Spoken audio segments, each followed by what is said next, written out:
Anong pinagkakabala mo, Christy, bukod sa paggawa ng mga kasinungalingan? Vice ganda, hindi ka tunay na babae.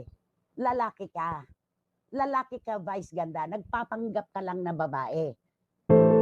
Laman ng usapan ngayon ang sagutan ng maiinit na banat ng comedian host na si Vice Ganda at talk show host na si Christy Fermin sa kani-kanilang mga show.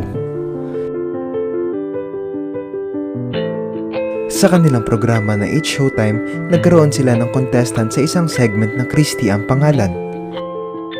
Agad na nagpatutsyada si Vice na ano umano ang ginagawa ni Christy maliban sa gumawa ng kasinungalingan. Tila ba may laman ang sinabing ito ni Vice, lalo pat noon pa man ay ilang beses nang sinasabihan ng hindi maganda ni Christy Fermin ang Unkaboggable Star sa kanyang YouTube channel. Christy! Hello! Ayun, Ano sabi diba? sa'yo. Ano ba? Yeah! Kamusta ka, Christy? Anong pinagkakabala mo, Christy, bukod sa paggawa ng mga kasinungalingan? Raket-raket lang po. Ako ang raketera ng tinurik. Dahil sa sinabing ito ni Vice, hindi naman nagpatalo si Christy Fermin at kaagad na nagbitaw ng banat na direktang patama sa komedyante. Ayon sa kanya, lalaki umano si Vice at nagpapanggap lamang na babae. Dinagdagan niya pa ito ng mga banat tungkol sa pag-ihi.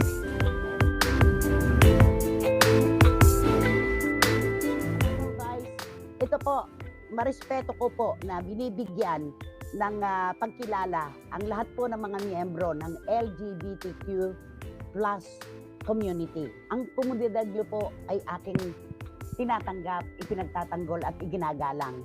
Vice ganda, hindi ka tunay na babae. Lalaki ka. Lalaki ka, Vice ganda. Nagpapanggap ka lang na babae.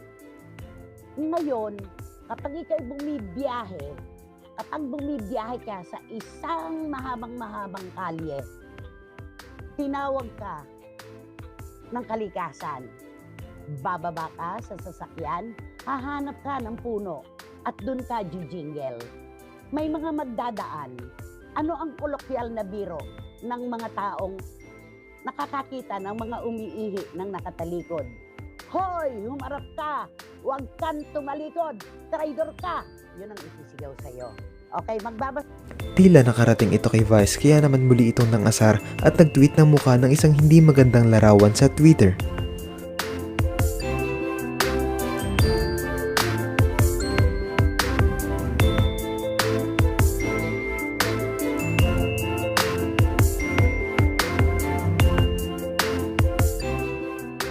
Nag-aabang ngayon ang mga netizens kung papatol ba rito ulit si Christy at kung saan mapupunta ang patutsadahan nilang dalawa.